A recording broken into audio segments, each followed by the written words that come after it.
So hello guys, চলে এসেছি আমরা নতুন একটা ভিডিও নিয়ে। তো আজকের ভিডিওতে আমরা তোমরা যারা বিদ্যাসাগর ইউনিভার্সিটি আন্ডারে ইংলিশ অনার্সে ফোর্থ সেমিস্টারে পড়ছো, তোমাদের মেজর 6 যে পেপারটা রয়েছে British literature early 20th century, এই পেপারে কমপ্লিট সাজেশান আজকের এই ভিডিওতে আমরা আলোচনা করব।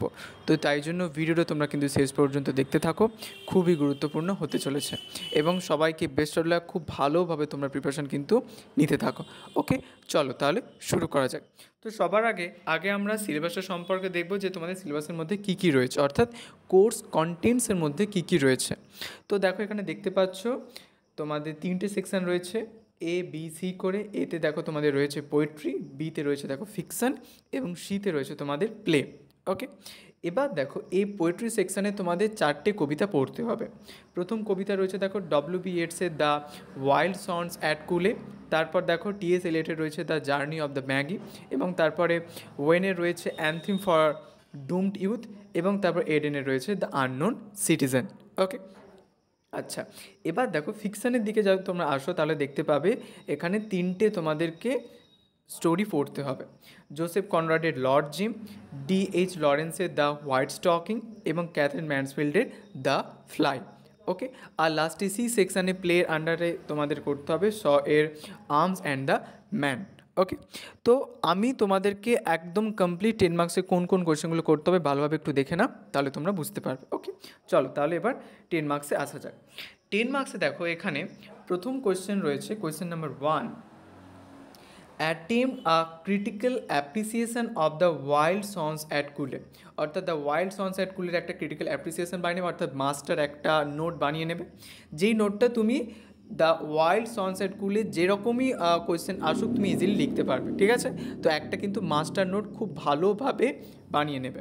অর দিয়ে দেখো এরকম আসতে পারে, how does Yeats view of ageing and the passage of time in the wild swans at Coole. Okay, বা how does the poet explore themes of time, change and the contrast between the enduring nature of the natural world and the passing of human life in the wild songs at Kule, or justify the title of the poem the wild songs at Kule। তো এই সমস্ত কোয়েশ্চেনের answer একই রকম হবে, ভালো করে একটা master note কিন্তু তোমরা দ্য ওয়াইল্ড সন্স অ্যাট কুলে থেকে বানিয়ে নাও। ঠিক আছে, তারপরে দেখো next question number 2, discuss the themes of spiritual rebirth, faith and the clash between old and new belief system in the journey of the Magi, or discuss the biblical background of the poem journey of the Magi, or how does the poet depict the arduous and transformative pilgrimage of the Magi to Bethlehem in Journey of the Magi, or critical appreciation of the poem Journey of the Magi, or explain the symbolism in T.S. Eliot's poem Journey of the Magi, or justify the title of the poem Journey of the Magi, so এটা repeat হয়ে গেছে, or critically analyze the central theme of the poem Journey of the Magi। তো ভালোভাবে the journey of the Maggi থেকে একটা ভালোভাবে master note কিন্তু বানিয়ে নাও, যেটা এইরকমভাবে যে কোনো কোয়েশ্চেন আসুক তুমি যাতে ইজিলিভাবে লিখতে পারো, এবং একটু ইন্ট্রো এবং হচ্ছে তোমার যেটা লাস্ট এন্ডিং একটু আলাদা চেঞ্জ করে নেবে, তাহলে দেখবে ইজি তুমি লিখতে পারবে। ঠিক আছে, ওকে, তারপর দেখো question number 3।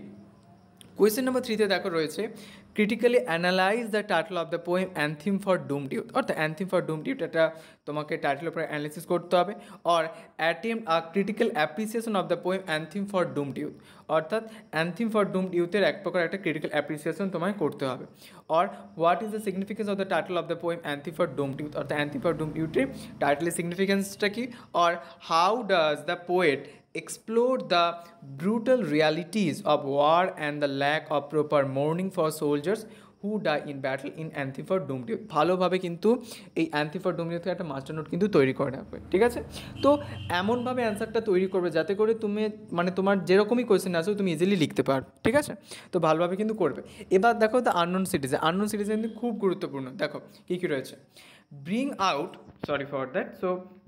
out the significance of the title of the poem the unknown citizen, or the unknown citizen এর টাইটেল উপরে একটা সিগনিফিকেন্স করতে হবে, or explain the central theme of the poem the unknown citizen by W.H. Auden, অর্থাৎ W.H. Auden's লেখা the unknown citizen এর central থিমের উপর একটা এক্সপ্লেনেশন লিখতে হবে, or how does the poet criticize the modern bureaucratic society in the unknown citizen, অর্থাৎ unknown সিটিজেনে এখানে কবি কেমন করে মডার্ন বিউরোক্রেটিক সোসাইটিকে ক্রিটিসাইজ করছেন। Are the unknown citizen as a criticism of totalitarian government, যে টোটালিটারিয়ান গভর্নমেন্টের একটা ক্রিটিসিজম হচ্ছে আমাদের আননোন সিটিজেন, সেটার উপর একটা কনসিডার করতে হবে।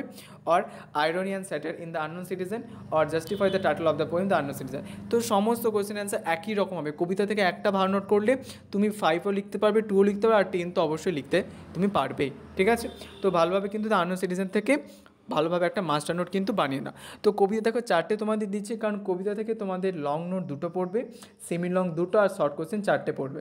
তো সেই জন্য আমি বলবো যে তোমরা কবিতার 4টেই থেকে ভালোভাবে লং নোট তৈরি করে রেখো, কারণ তোমার 5 মার্কসও তুমি এখান থেকে কমন পাবে এবং 10 মার্কসও তো অবশ্যই পাচ্ছ।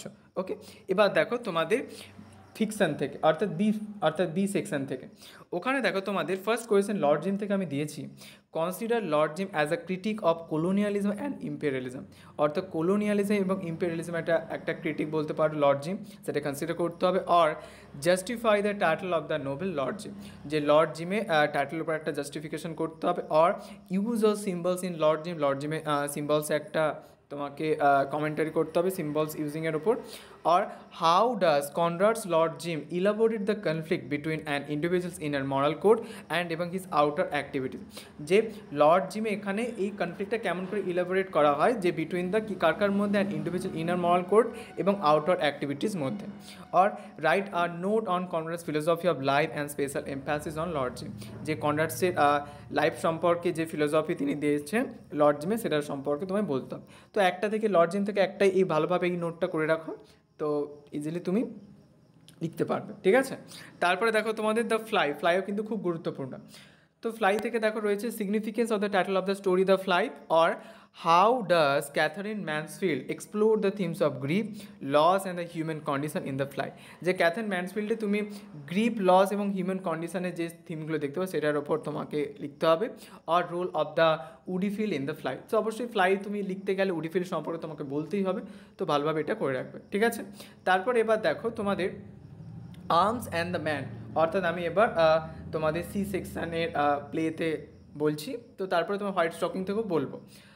সো দেখো কোয়েশ্চেন নাম্বার 7 রয়েছে, consider Arms and the Man as an anti sentimental comedy, যে আর্মস অ্যান্ড দ্য ম্যানকে তুমি একটা অ্যান্টি সেন্টিমেন্টাল কমেডি বলতে পারো। আর what is G B Shaw's attitude towards love as presented in the play Arms and the Man, Arms and the ম্যানে G B সজের যে লাভ সম্পর্কে যে অ্যাটিটিউড তিনি বলেছেন সেটা সম্পর্কে বলতে হবে। আর what is the significance of the title of the অর্থাৎ play Arms and the Man, Arms and the ম্যানের টাইটেলের ওপর একটা সিগনিফিকেন্স তোমার দেখাতে হবে। আর justify Arms and the Man as a criticism of romanticise notions of war and love, যে আর্মস অ্যান্ড দ্য ম্যান তুমি কি এটা কি ওয়ার এবং লাভের একটা রোমান্টিসাইজড একটা আমার নোশানে ক্রিটিসিজম বলতে পারো, সেটা সম্পর্কে তোমার একটা কমেন্টে লিখতে হবে। ওকে, সো একটা নোট ভালোভাবে আর্মস অ্যান্ড দ্য ম্যান থেকে বানিয়ে নাও। তারপর দেখো কোয়েশ্চেন নাম্বার 8, আবার আমি তোমাদের বি সেকশানে ফিকশানে বলছি হোয়াইট স্টকিং থেকে, যা হোয়াইট স্টকিং করেছো তো এটা একটু ভালোভাবে করে রাখবে। How does the White Stocking focus on the complexities of a husband and a wife relationship, or justify the title of the story of the White Stocking. Okay, ভালোভাবে কিন্তু করে রাখো। এবার দেখো তোমাদের 5 নম্বর কোয়েশ্চেনে বলি। আচ্ছা, প্রথমেই একটা কথা আমি বলে রাখি যে কবিতা থেকে যদি তুমি 10 মার্কস ভালোভাবে 4টে থেকে যদি করে নাও তাহলে কিন্তু আলাদা করে 5 মার্কস করার দরকার পড়বে না। তাও আমি কিছু কিছু তোমাদের লাইন বলছি যেগুলো একটু দেখে রাখবে ভালোভাবে, ঠিক আছে। সো দেখো এখানে লর্ড জিম তোমাদের ফ্লাই থেকে প্রথমে question, significance of the fly episode in the fly. তারপর question number 2, comment on Jim's death, Lord Jim থেকে। তারপর রোল অফ মার্লো, এটা লর্ড জিম থেকে। তারপর significance of the partner episode in Jim's life, যে জেমসের লাইফে পার্টনার এপিসোডের সিগনিফিকেন্স বলতে হবে। তারপর হোয়াট রোল ডাজ টার্ম Itam play in the novel Lord জিমের টার্ম ইটার্ম কী রোল প্লে করে। তারপর character contrast between the boss and Woodifield in the ফ্লাইয়ের মধ্যে বস এবং উডিফিল্ডের ক্যারেক্টার কন্ট্রাস্টের উপর লিখতে হবে। তারপরে দেখো রয়েছে আননোন সিটিজেন থেকে, for in everything he did serve the greater community, explain from the unknown citizen, কমেন্টারি করতে হবে। তারপর was he very very important line, was he free, was he happy, the question is absurd, explain from the এখানে দেওয়া হবে from the unknown citizen থেকে নেওয়া হয়েছে। ওকে, তারপরে দেখো তোমাদের রয়েছে a narrow save but a miss is as good as mile explain তারপর ও war the dreams of patriots and heroes explain. So এই 5 মার্কসগুলো একটু ভালোভাবে করে রাখবো, আর কবিতা থেকে যেহেতু তুমি 10 মার্কস করছো তো ইজিলি তুমি লিখতে পারো, অসুবিধা হবে না, ঠিক আছে। আর কবিতার লাইনগুলো একটু ভালোভাবে দেখে রাখবে।